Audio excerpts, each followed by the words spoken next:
Alhamdulillah Rabbil Alameen. Wassalatu wassalamu ala Rasulillah.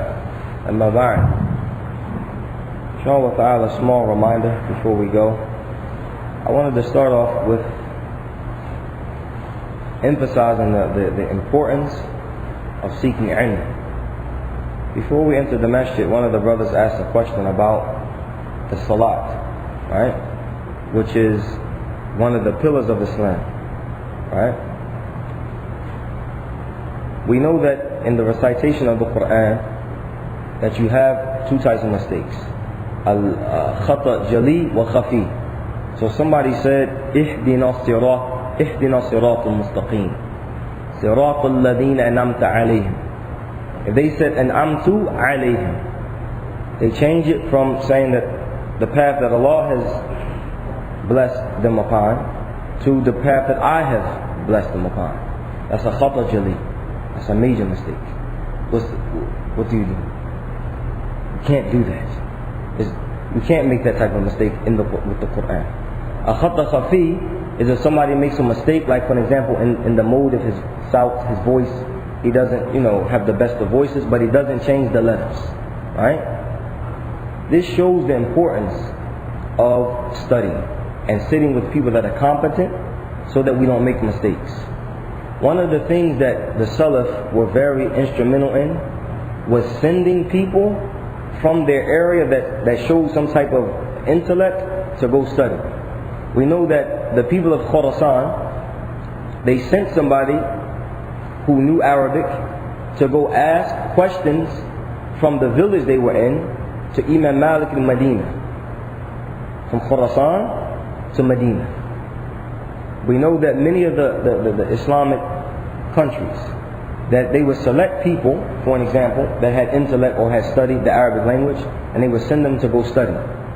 Then by the permission of Allah subhanahu wa ta'ala, universities opened up, and it started with Mahad al-Ilmi. Before Jami' al-Islamiyya and Qurra and Jami' Muhammad ibn Saud and all of these different universities, there was a Mahad established by Muhammad ibn Ibrahim, who was the Mufti before Sheikh bin Baz.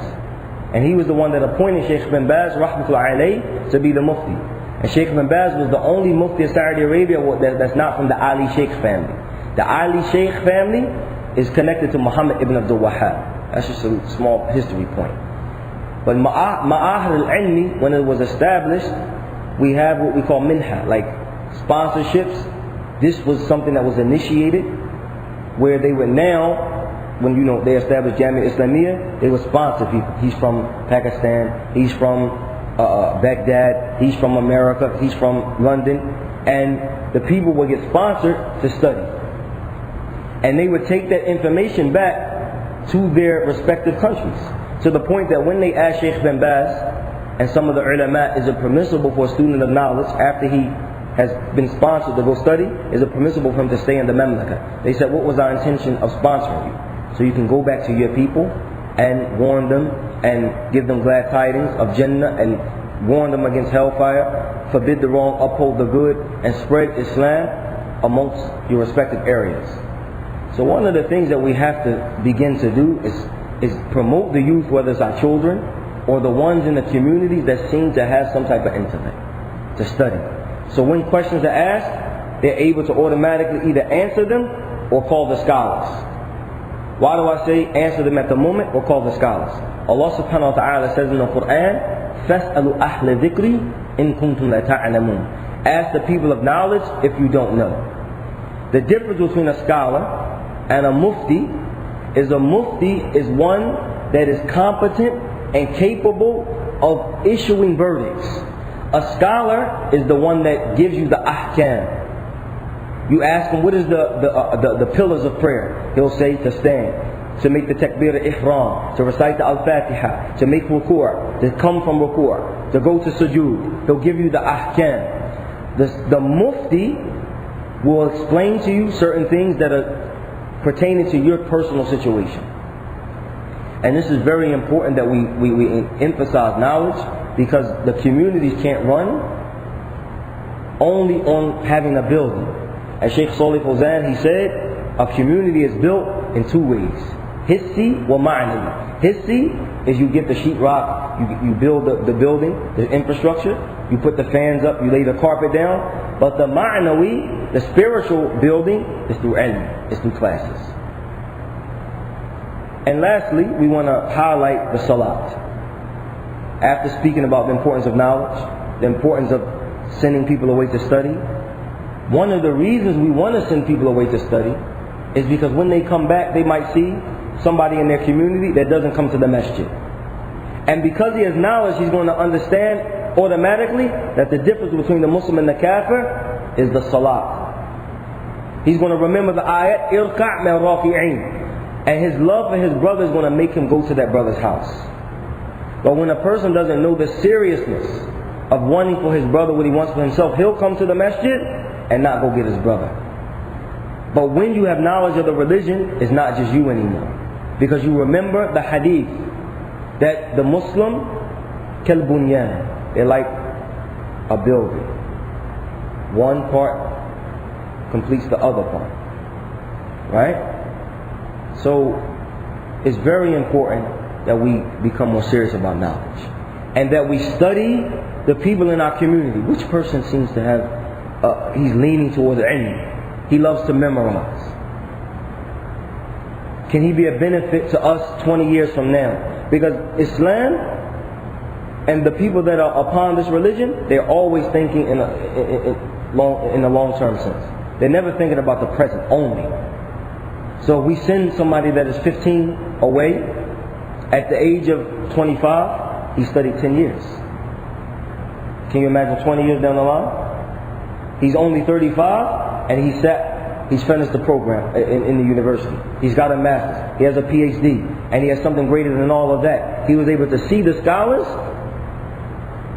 up front, direct. And that's why we find some of the Salaf saying, I sat with my Shaykh 30 years and learned adab, manners.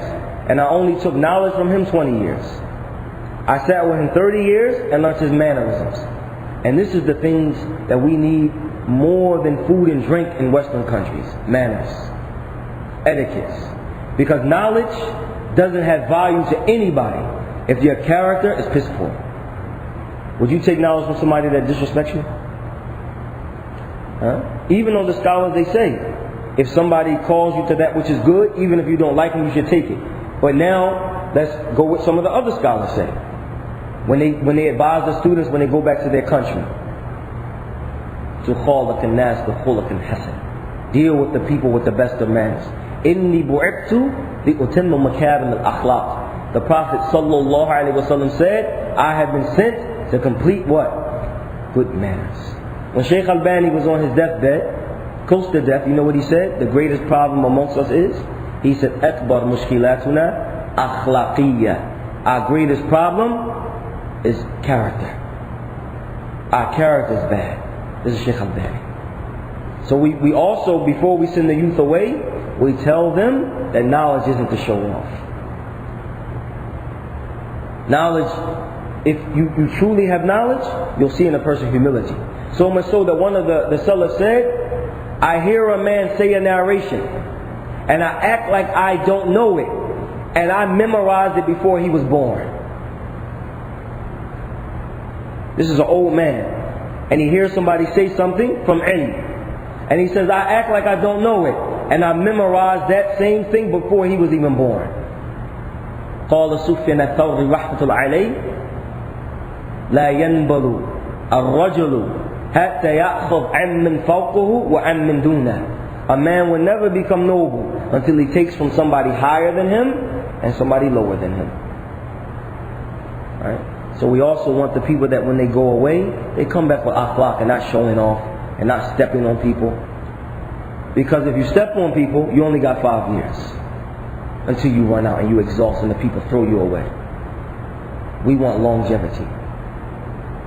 هذا ونصلي على نبينا هذا ونصلي